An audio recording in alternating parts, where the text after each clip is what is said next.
We're parents, teachers, and educators, and like you, we're passionate about restoring our culture for Christ. This is Veritas Vox, the voice of classical Christian education. Hello again. I am Marlin Detweiler, and you are listening to Veritas Vox, the voice of classical Christian education. Here today is someone that I count among my dear friends, Tys Fischer, or sometimes, if you want to be more formal, G. Tyler Fischer. Welcome, Ty. Hey, thanks, Marlin. We got to know Ty in a way a long time ago that I'm going to jump in and let him tell us about. Yeah. Ty, give us a little bit of your educational background, which will naturally lead into how you ended up where you are. Yeah, well, I grew up in a town of 80 people in Indiana. So I had a lot of practical education from there, but I mainly went to school to play football, basketball, and baseball. That was the reason for going in every day. I was a decent student, though, and afterward thought perhaps I would play some baseball in college. Went to a local community college there for a year or two, a year and a half, and then transferred to Grove City College out in Western Pennsylvania. That's really where my education, in some senses, began. I got patted on the back a lot when I was a high school student, because I guess I was an athlete who got some questions right some of the time. So, but I look back, I'm a pack rat, so I saved some of those papers, and they have high grades on them, but they're not written in English, I don't think. They're just written in just like stream of consciousness. But at Grove City, I really ran into, they have a humanities core, and really ran into the Western civilization and the great books, and really had a love of history really stoked there. It was preparing to go to law school, found that I was reading a lot more on theology than I was on the law, and ended up going to Reformed Seminary down in Jackson, Mississippi. And there you went straight there, unlike most students who tend to take a break between undergraduate and seminary. I never really understood taking a break. So I just thought, if you like something and you can afford it, and seminary is a very affordable kind of graduate school. So I worked while I was down there. I sold cut rate furniture to people that won money on gambling boats. Mainly, that's what I did so, through seminary. And something happened while I was there at seminary. I used to be a subscriber to a magazine called Credenda Agenda, which it was one of those things that just was kind of a touchstone at the beginning of classical Christian education.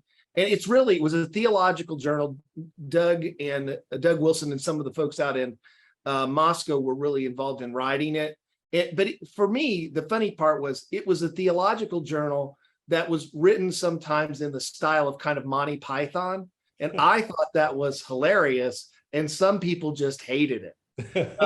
So the internet was also just starting out at that point, and I learned about classical Christian education because somewhere on the early internet, someone posted my phone number and said, if you want to subscribe to Credenda Agenda, you have to call this person. So I would get calls from all over the country from people who were asking to subscribe to the magazine. Now, I should have charged them like $50 or $100 a free magazine and just put their name in. But I was you end up finishing your seminary degree, but decide not to become a pastor. Tell us about the whole process of that year. Yeah. So it was interesting. I went to seminary as went to Reformed Seminary, and I was coming from a Reformed perspective, but I was Baptistic. And I changed my views of the sacraments during my last semester of seminary. So that's like cutting all the ties with one denomination and having no ties with another. So I was planning on doing a THM and then going on and doing a PhD in theology. I still have when I came here to Lancaster, I told Emily, you know, I'll do this headmaster thing for 2 years, and then I've got my thesis over there just kind of warming, so I know what I want to do it on. So I'll just do that for 2 years. But as the story is going to not make it to back to the thesis. Yeah. So I ended up coming up here. I ended up coming up here to visit. My wife's family is from Lancaster.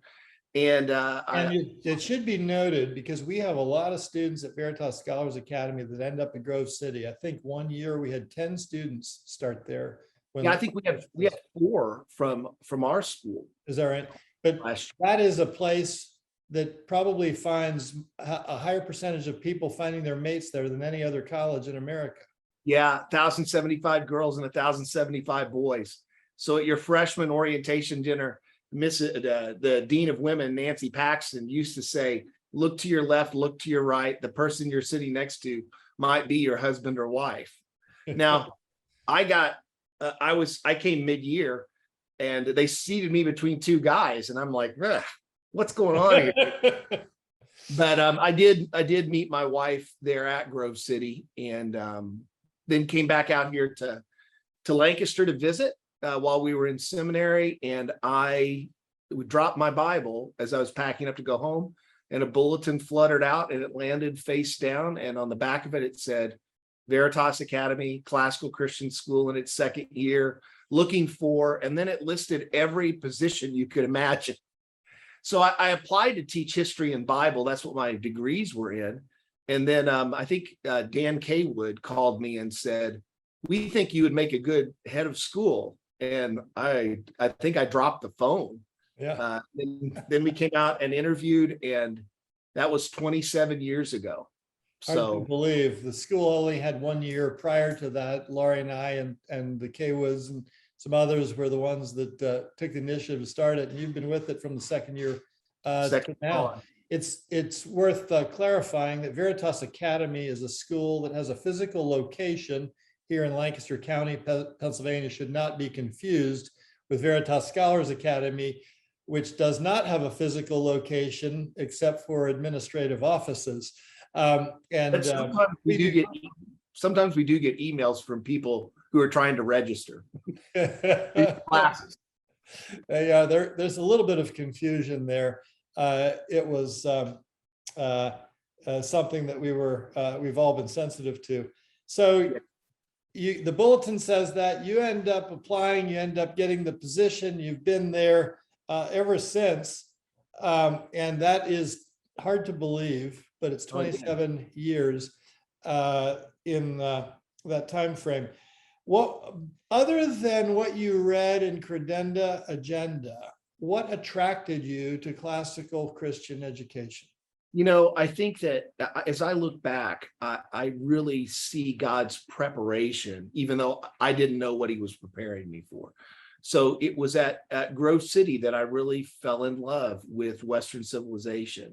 I fell in love with that, with reading and history. And it was just, and then, in seminary, I got to dig deeper into the theological underpinnings of everything. And, as I was getting ready to leave seminary and come up to Lancaster, even that sales position I had at the furniture store actually did prepare me, because you're actually having to talk to people, and you're actually having to learn how to sell things. God provided for me even when I didn't know what he was doing with me. So when I got here, we had like 26 students at the school. We had 370 this year, preschool through 12th grade. So it's been a long time, but honestly, Marlin, it doesn't feel that long. No, it doesn't, does it? Time does fly. It does. With your involvements at the school, you've gone through a lot of things and ended up getting involved in the Association of Classical and Christian Schools, My guess is you've been a permanent board member for ACCS 25 years? And almost, it's more like 22 or 23, I think. Okay, all right. Now, but being a permanent board member, I should mention this really quickly, how that happened. I was in the last meeting as a term board member that I could be in. So I was going to rotate off the board. And one of the permanent board members resigned. It wasn't a bad thing. He was just, I think it was Clay Howe. Okay. He resigned. And then someone had to get out the bylaws to see who was eligible to be a permanent board member.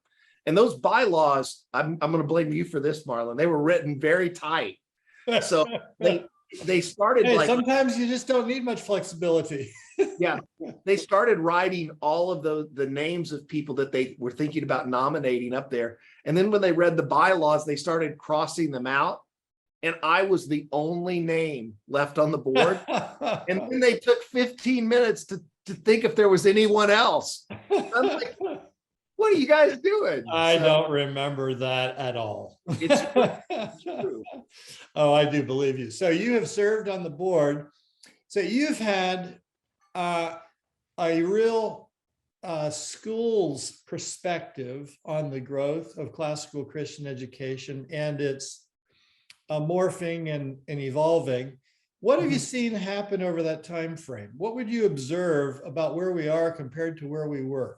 Yeah. So I would say, I'm probably at the, I don't always say at the end of, but at maybe in the middle of that founding generation, and what I saw there was harder work, but and really in many ways less temptation.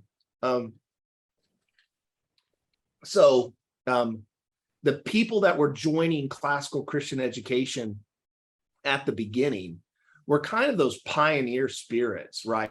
I mean, it was, and I think that it reminds me a little bit of the stories that I get from like first generation homeschoolers, Yeah. like everyone thought they were crazy. Okay. That's like so as I said at an ACCS conference once, here we are, a group of 1,200 people joined together by the proposition that we want you to pay for a service that will be given to you for free. So, and the interesting thing is that most of the people that I met in the classical Christian world were not people that had a terrible experience in public school, right? That most of us were raised in public school. We never thought we'd be outside the public system.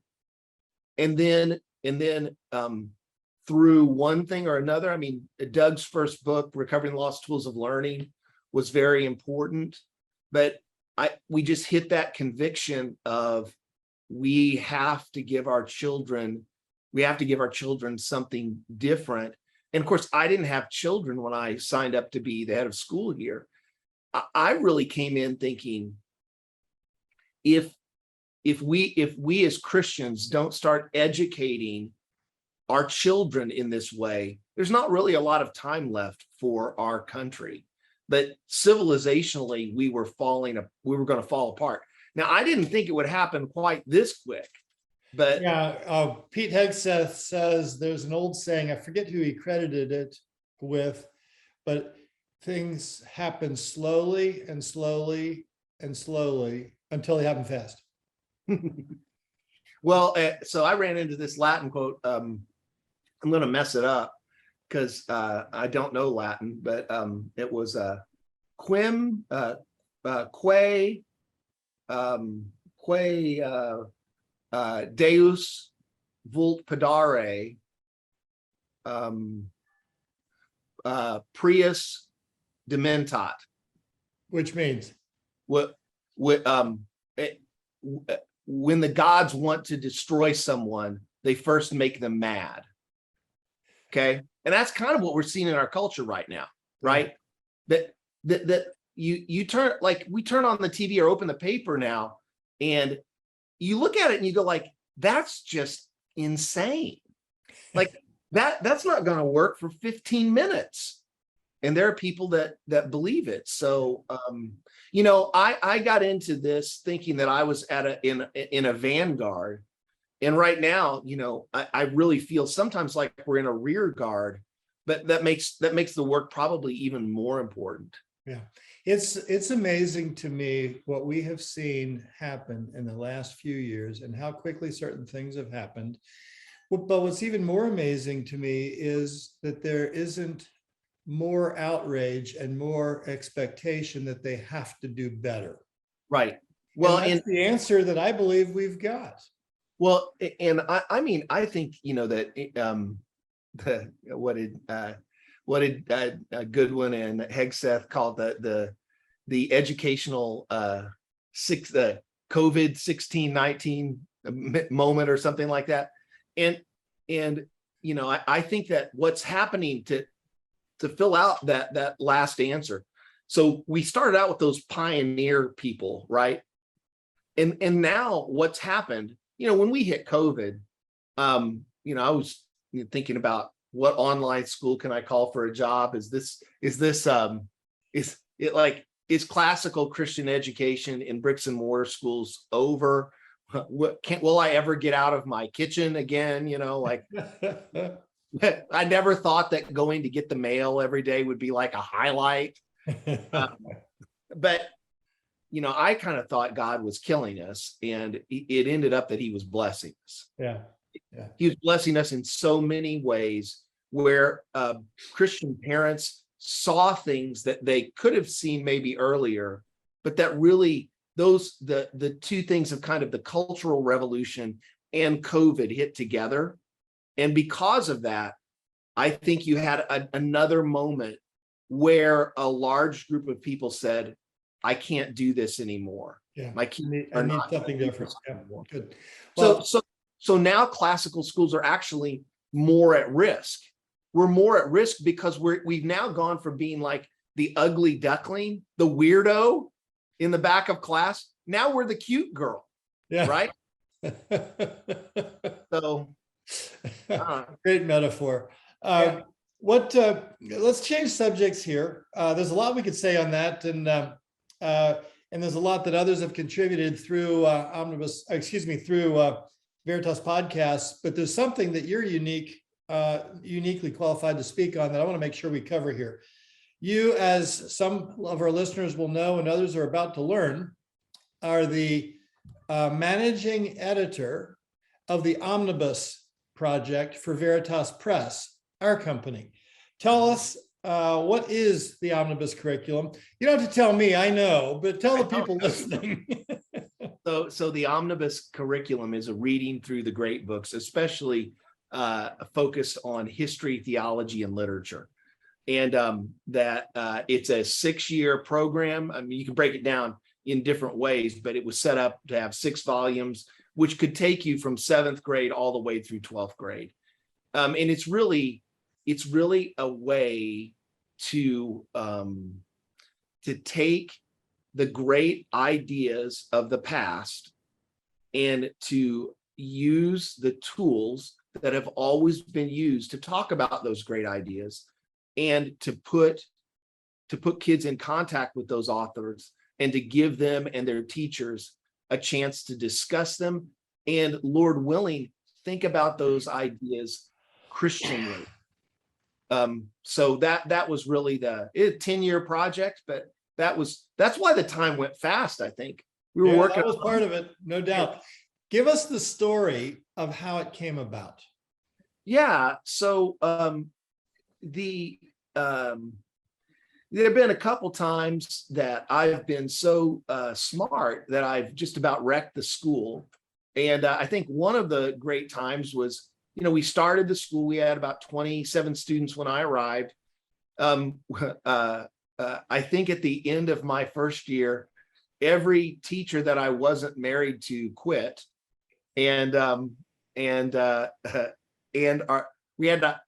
school still grew by like 50 students. So we had to hire a bunch of teachers. I found an old picture of the old staff, and that the school was really built on those teachers. I mean, Eric Vanderhoof still works for you, but we hired those teachers, and but when we came to the middle of that second year that I was there, we were still sketching out what we wanted to do curricularly with older students. And I think that I describe it as we took the approach, that one time that Jesus heals the blind guy, but at first he puts the stuff on his eyes, and then he says, I see men, but they look like trees walking around. Okay. So we loved textbooks, and we wanted to use some really good textbooks, and we wanted to read all these original sources. So at the beginning, we decided to do both. And that's what almost killed our secondary school right there, because we gave the kids way too much work. I remember one parent sending me a note that said it was a phone message. He said, "Is this Augustine fellow really that important? Why are you making kids read this?" So we decided, I think it was in February, that we were going to call together a number of scholars and just have a symposium that you ended up leading concerning secondary school. Some of the things that came out of that have been great. Some of them that came out of there were weird. And I've got them if they turn out to be right, I have them in my, like a file. I remember the flat earther. Yeah, well, I think he was a geocentrist, and I'm like, I'm pretty sure we're not going to start science. I'm sorry, geocentrist. I don't know if he was a flat earther. He was a geocentrist. That's right. Yeah. So but one of the things that came out of it was a lot of encouragement to really say, what we're going to do is we're going to read the great books. And somebody said the next day in my office, they came in, and I don't remember this, but it sounds right. I had swept everything off my desk into the trash can and was just writing out a list of books. And that was kind of the seed. And we did that for a number of years at Veritas Academy. We read the great books, and our teachers wilted under the weight of having to recreate the wheel over and over again. And then I was approached by this publisher, Veritas Press, and they said, why don't we turn this into something that makes this process more accessible and repeatable. Right. And that's when you and I and Doug, and then eventually Gene Veith, got together. And I think Doug and Gene really had so much wisdom that they brought to this, and I had a lot of sweat to give. And I think that what you and Laurie did was you kept saying no. You kept saying no during that first time through, and that helped us make it better and better. I think you had a real sense of what the customer needed. I mean, one of the things that made it so hard, and one of the things that it was just hateful to me at some points, is answering questions. I don't want to answer questions for people. I want them to think. I don't want them to have the answer. And, and writing out an answer took a lot more work. Yeah. But, I think that when I think back about it, that was a crucial decision that cost me a few months of my life. But it was a crucial decision because it makes the curriculum able to be used confidently by people who haven't had a classical education. And they just want to know, they don't want to not think. They just want to know they're in the right ballpark. Yeah. So I think you guys learn a lot from the draft of what other people think. It helps us, it stimulates our own thinking. I would much rather deal with a draft of a solution in many instances, not all, than seek to originate it. Sure. It helps get the momentum going more quickly.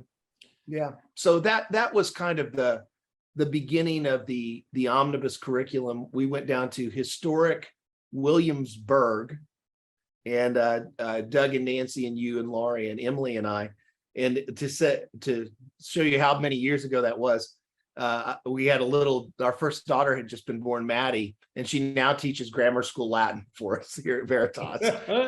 That's a long time ago. That was our planning weekend. Yeah, it was a planning weekend. And I think I wrote the first chapter down there. I drafted the first chapter on the Theban trilogy. And then, I mean, that process of this works, this doesn't, change this. And we hammered on that for such a long time just to get a format that we thought, okay, now this works. And I think we went through I think we wrote the first half of the first book about 8 times. That's quite likely. It does happen that way. I've realized in the publishing world, it was fun. You know, the 6 books. The other thing I remember was we decided to do 1 book a year. And after we did 3 books, we said, let's take a year break. So we had 6 books written in 7 years. Yeah. And it was a lot of publishing, a lot of writing, a lot of authors, and a lot of it's a heck of a project. I mean, it would get to the point where there'd be a due date and an author would send me the first draft of a chapter, and I would either go crazy happy if it's a good thing where I know the work with this chapter is going to be minimal, or Emily would say, she would just hear this groan. Oh, like they didn't listen to a darn thing I told them to do. And that led to some interesting conversations. Yeah, you really see the difference between people who are highly accomplished as authors and those who have a lot of good things to say but have not practiced yet. Well, and you know what? I think it was after, I don't know which, I think it was after Omnibus 1 or Omnibus 2, we broke the tasks apart. There were some people that could write essays in classes, but most of the time we had an essay writer and then a teacher that was writing the classes. And I think that helped the managing editor survive the project. Let's change topics here for one last time. We're running out of time. I appreciate so much you giving us your time here. But you've been involved in a long time dealing with lots of parents considering classical Christian education for their children. What would you say to a parent who's unsure about whether or not this is a good thing for their child? Yeah. So I think that you've got to question first why you would do this. And I think Chesterton said this, but you said it a lot. And I think at the beginning of the classical Christian schooling movement, it needed to be said a lot. And we needed to remember this, that anything worth doing is worth doing badly. I did say that. Things, if they're worth doing, they're just plain worth doing. Right. Right. So I think that as a parent, I think you've got to look at your child, but you have to examine the why. You know, when I think of my kids, they seem very similar to people, but they're very, very different, right? And for some of them, book learning is easy. For some of them, it's hard. But the why doesn't change for me as a parent. I'm handing them a cultural heritage. I'm giving them an education that encourages them to put their faith in Jesus, that doesn't try to tear that down. And those things are precious things. Now, I mean, when you rewind back to when we were kids, it was a different world that we lived in back then. I had a 5th grade teacher that would hand out Bibles and preach to us in class, and no one thought anything about that, but it's when I see what's going on now, even in public schools here in conservative Lancaster County, I don't know. I don't want to tell people, I think people need to make decisions about their kids. I don't want to tell them what to do, but it gets harder and harder for me just to stomach what I'm hearing. Yeah. So I think you've got to start with the why. Then you've got to take a good assessment of your child. Now, I would say this: if your child is in grammar school, really, I would say that decision basically should be the parent's decision alone, right? Like, if your child's a decently obedient Christian kid, and you say this is the school you're going to, and he's a second grader, he should go to that school. Like, you should make the decisions for him. He's not old enough to make those kinds of decisions. Mm-hmm. Now, I would have said that all the way through when I started out here. But really, when those kids get into that high school age, it's more of a partnership than it is just a you go and do. That you can lead a horse to water, but then sometimes you have to shoot the horse right there at the edge of the water. You know, like a kid can sabotage their own education if they're smart enough. And in secondary school, we really sit down with the child and make sure that they know, you know, it is going to be hard work here. It's not going to be joyless hard work, but we think learning is good. You know, I tell high school kids, if you like books and learning and that kind of stuff, you're going to fit in really well here because we think that's good. But don't come here for the basketball scholarship. Right. Well, we'd love them to be here for the basketball scholarship. Yeah, but not for that being the primary reason. Like our history might have been in our high school educations. Right. But I think that what I've seen is that kids who understand this, who are either bought in or willing to follow their parents' lead and just give it a try. What I think parents need to know is that when you're jumping into this, there is a great cloud of people that comes around you to love you and help you if you're in an online school or in a brick and mortar school, or if you're deciding to do this as a homeschool family. There's a whole cloud of homeschoolers that will come around you and help you, so you're not alone. Yeah. I love the education that I've gotten along with my kids and in the work that I do that I didn't get. I've often said in public education, in my context of public education, my teachers, should they know what I am doing now, would shake their heads and wonder how the world got this way. They couldn't believe that.